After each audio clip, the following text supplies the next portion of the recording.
बिस्मिल्लाहिर्रहमानिर्रहीम। आज मैं एक दिलचस्प स्टोरी आपको सुनाना चाहता हूँ। एक ऐसे शख्स के बारे में जिसने कैंसर का एक मुनफरिद इलाज तजवीज़ किया। एक बंदा है टॉम, अमेरिका कैलिफोर्निया के करीब, वहाँ पे कुर्बो जवार में वो रहता है और वो एक टीचर है। तो 35 ईयर की एज में उसे कैंसर का डायग्नोस किया गया।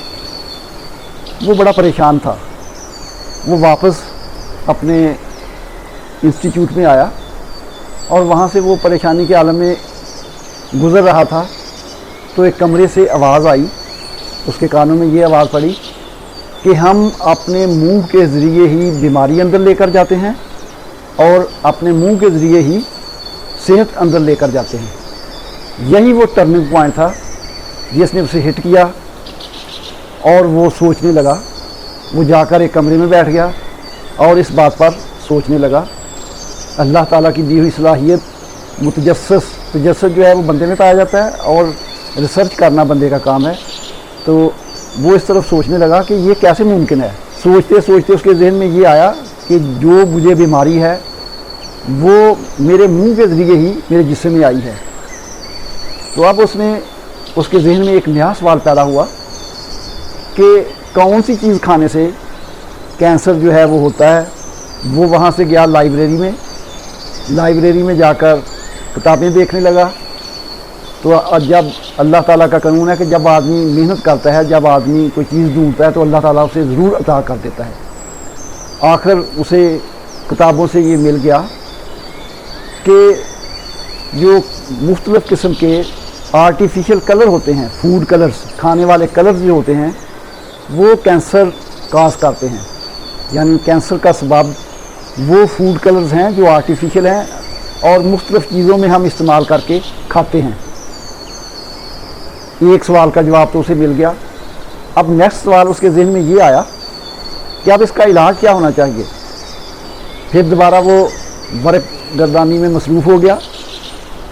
किताबें देखते देखते उसे पता चला कि जो नेचुरल कलर हैं, कुदरती तौर पर जो कलर्ड फूड है वो इसका ट्रीटमेंट है, इसका इलाज है। अब ये कहानी इस तरह बनी कि जो आर्टिफिशियल फूड कलर्स हैं वो कैंसर पैदा करते हैं और जो नेचुरल फूड कलर्स हैं वो इसका इलाज हैं। नेचुरल फूड कलर से मुराद जो मुख्तलिफ़ किस्म के फ्रूट कलर्ड होते हैं तो वो इसका इलाज है। तो अब उसने इसके बारे में तजस्सुस किया, मज़ीद इसके बारे में देखा। तो फिर उसके जहन में आया कि जो कलर्ड खुराकें हैं, मसलन चुकंदर है, इसी तरह बाकी फ्रूट जो हैं, कैरेट है, इन चीज़ों का जूस निकाला जाए और वो इस्तेमाल किया जाए तो ये जो है ये उसका इलाज है। फर्दर उसने ये किया कि पानी में इन चीज़ों को मिक्स करके एक मिक्सचर बनाया जिसे स्मूदी कहते हैं। स्मूथी या स्मूदी दोनों लफ्ज़ इस्तेमाल होते हैं। तो इंग्लैंड वाले स्मूदी कहते हैं और अमेरिका वाले स्मूथी कहते हैं। तो उसने वो, और ये भी कहा जाता है कि इसका आगाज़ तो स्मूदी का बहुत पहले हो चुका था। इसने इसे स्प्रेड किया, इसे फैलाया, इसे यानी बताया कि ये जो है ना ये इस्तेमाल करना चाहिए, ये सेहत के लिए बहुत ज़रूरी है। अब उसने क्या किया, उसने एक तरतीब बनाई ऐसे कि मुख्तलिफ़ टाइम पे मुख्तलिफ़ जो फ्रूट से जो मुख्तलिफ़ वेजिटेबल थी उनको इस्तेमाल किया और बाकी जो खुराक है वो उसने छोड़ दी। जो प्रोसेसिंग जिसमें आती है, यानी जिसमें हम पकाते हैं, खाना पकाते हैं, रोटी वगैरह, इसके अलावा बाकी जैसे हम मुख्तलिफ़ चीज़ें बनाते हैं या बाज़ार की बनी हुई चीज़ें, वो सब उसने छोड़ दी और ये उसने इलाज जो है वो शुरू कर दिया। ख्याल रहे कि इस सारे काम के लिए विल पावर और यकीन का होना बहुत ज़रूरी है। वो स्ट्रांग विल पावर रखता था, इसलिए उसने ये काम जो है वो शुरू कर दिया।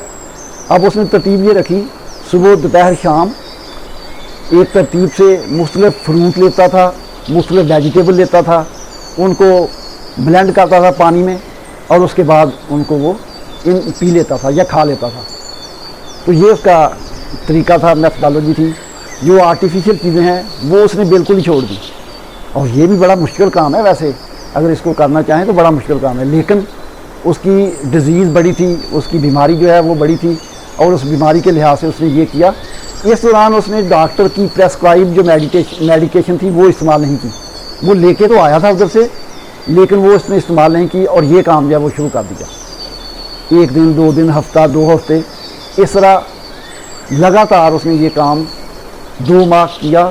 اور اس کے بعد دوبارہ ہاسپٹل گیا تو ڈاکٹر اس سے ناراض تھے کہ آپ کو کہا تھا کہ اتنے دن کے بعد آپ نے آنا ہے، تو آپ بہت دیر سے آئے ہیں. اس نے انہیں کہا تھا کہ آپ ٹیسٹ تو کریں. جب اس کا ٹیسٹ کیا تو وہ کہنے لگے آپ نے کون سی دوائی استعمال کیا، کیونکہ آپ کا جو ٹیسٹ ہے پہلے سے بہتر ہے، یعنی جو سمٹم ہیں وہ ریڈیوس ہو گئے ہیں، کم ہو گئے ہیں. تب اس نے بتایا کہ میں نیچرل ٹریٹمنٹ کر رہا ہوں، تو یہ میں ایسے کر رہا ہوں. انہوں نے کہا چلے ٹھیک ہے. تو انہیں سچ بتایا کہ میں نے دوائی وغیرہ استعمال نہیں کی. تو ڈاکٹروں نے اسے موقع دیا، ٹھیک ہے آپ کرتے رہیں. اس طرح وہ متواتر یہ کام جو ہے وہ کرتا رہا. 6 ماہ کے بعد دوبارہ جب وہ ادھر گیا تو تقریباً نہ ہونے کے برابر تھا. اس کا جو کینسر تھا وہ تقریباً ختم ہو چکا تھا. اب ڈاکٹر بھی حیران تھے اور خوش بھی تھے کہ یہ سچویشن ہے. تو اب اس نے مزید اس کو تھوڑا سا ایکسٹینڈ کیا، اس خوراک کو، یا اس طرح جو اس نے ٹریٹمنٹ خود نیچرل ٹریٹمنٹ وہ کر رہا تھا اس کو کیا. تو آہستہ آہستہ بالکل اس کا کینسر جو ہے وہ ختم ہو گیا. تو یہاں تک اب وہ ڈاکٹر کے پاس جاتا تھا تو ڈاکٹر جو ہیں انہوں نے اسے کہا کہ آپ نے بہت اچھا علاج جو ہے وہ مطلب کیا ہے، اور یہ سارا سسٹم. اب ڈاکٹرز کے پاس ہاسپٹل میں جو لوگ آتے تھے اور ابتدائی سٹیجز میں ہوتے تھے، اور کچھ ایسے لوگوں سے وہ پوچھ بھی لیتے تھے پیشنٹ سے کہ آپ ایک نیچرل ٹریٹمنٹ ہے وہ کرنا چاہتے ہیں، تو وہ جو ول پاور رکھنے والے پیشنٹ تھے ان کو اس طرف لاتے تھے اور وہ اس کے پاس بھیجتے تھے. جب وہ بندہ جو ہے وہ ان کو پریسکرائب کرتا کہ آپ نے ایسے کرنا ہے، ان کو ایک طریقہ بتا دیتا، ایک خوراک بنانے کا، ایک سمودی کھانے کا وہ طریقہ انہیں بتاتا تھا. تو وہ آہستہ آہستہ یہ جو ہے وہ کام جو ہے وہ پھیلتا گیا، اور وہ ٹام جو کہ ٹیچر تھا وہ ڈاکٹر ٹام کے نام سے مشہور ہو گیا. اور وہ علاقے میں وہاں پر وہ وقتاً فوقتاً ہاسپٹل میں بھی جاتا تھا اور پیشنٹ کو مختلف لیکچر بھی دیتا تھا، اور لوگوں کو نیچرل تھراپی کی طرف لے کر آتا تھا. نیچروپیتھی جسے ہم کہتے ہیں اس کی طرف لے کر وہ آتا تھا. اور اس طرح جو ہے وہ کام جو ہے وہ بڑھتا گیا، اور لوگ جو ہیں وہ اس سے شفا یاب بھی ہوتے رہے. تو یہ ایک کہانی ہے ایک ایسے بندے کی جس نے اپنا ابتدائی سٹیج پہ جو کینسر کی سٹیج تھی اس کو علاج کیا، اس کا ٹریٹمنٹ کیا، اور اسے بالکل آرام بھی آ گیا. اس بندے نے ایک بک بھی لکھی تھی، اور اس کے بعد وہ یہ لگاتار لوگوں کو ٹریٹ بھی کرتا رہا، لوگوں کو بتاتا بھی رہا، لوگوں کو گائیڈ بھی کرتا رہا. جب اس کی ایج جو ہے وہ 80 کے قریب ہوئی تھی تو تب وہ بڑا لوگوں کو بتاتا تھا کہ وہ ڈاکٹر جنہوں نے اسے ٹائم فریم دیا تھا کہ آپ اتنی دیر زندہ رہیں گے، وہ سب کے سب ڈاکٹر جو ہیں وہ اب دنیا میں نہیں رہے، اور میں ابھی اللہ تعالیٰ کے فضل و کرم سے زندہ ہوں. اور اس طرح 80s ایج پانے کے بعد وہ اس دنیا سے رخصت ہوا تھا. یہ سٹوری جو ہے وہ بتانے کا مقصد یہ ہے کہ ایک ہی ٹریٹمنٹ نہیں ہوتا. اگر اس کو ہم نیچرل ٹریٹمنٹ کے ذریعے حل کرنا چاہیں تو ہم کر سکتے ہیں، لیکن اس کے لیے ول پاور کی ضرورت ہوتی ہے. اگر یہ ابتدائی اسٹیج، اور یہ بھی ہے کہ ابتدائی اسٹیجز میں ہو، اور اس طرح اگر بندہ اپنا ٹریٹمنٹ کرے تو وہ ایک تو وہ فطرت کے قریب رہتا ہے، قدرت کے قریب رہتا ہے، نیچر کے قریب رہتا ہے، اور آہستہ آہستہ نیچر کی جو مہربانی ہے اس کے بارے میں سے پتہ چلتا ہے کہ میں کیسے ان سے فیض یاب ہو سکتا ہوں. ارد گرد پائی جانے والی چیزیں جو ہیں یا جو ہماری خوراک ہے اس کی اگر ترتیب ہی اگر ہم بدل دیں تو یہ جو ہے وہ بندہ جو ہے وہ صحت مند رہتا ہے. اگر ایک بندہ بیمار نہیں ہے، وہ ویسے ہی ایک صحت مند بندہ اس کو اپنی زندگی میں شامل کر لے. کبھی کبھار اس طرح سموتی تو ہم استعمال کرتے ہی ہیں، اگر اس میتھڈ سے کبھی کبھار اس کو استعمال کیا جائے اور ساتھ یقین بھی ہو کہ اس سے ہمارے جسم کی بیماریاں جو ہیں وہ ختم ہوں گی، تو وہ بندہ جو ہے وہ صحت مند، زیادہ دیر صحت مند رہ سکتا ہے. اور جب بندہ صحت مند ہوگا تو وہ فطرت کے قریب رہے گا، اس میں جو اس کی عقل و شعور ہے وہ بہتر کام کرے گا، اسے عقل سلیم آئے گی، اور وہ اللہ تعالیٰ کے زیادہ قریب ہوگا، وہ اچھے طریقے سے عبادت کر سکے گا. یہ है आज का पैगाम। और इसके साथ साथ एक मेरे ज़हन में ये भी बात आई कि जिस तरह ये एक कुदरती इलाज है, इस तरह कैंसर का रूहानी इलाज भी है, जो मौजूदा सदी के रूहानी साइंसदान ख्वाजा शमसुद्दीन अज़ीमी ने अपनी किताब रूहानी इलाज में लिखा हुआ है। रूहानी इलाज किताब जो है वो नेट पे भी मौजूद है, तो उस पर आप कैंसर का इलाज देखकर वो भी कर सकते हैं। बात वही है, एक विल पावर और दूसरा यकीन, इससे हम अपनी बीमारियों का इलाज जो है वो कर सकते हैं। और विल पावर ज़्यादा होगी तो ज़्यादा सेहतमंद बंदा रहेगा, और यकीन जो है वो तो आपको पता ही है, यकीन अगर बंदे का होगा तो यकीन के साथ बंदा जल्दी सेहतयाब जो है वो होता है।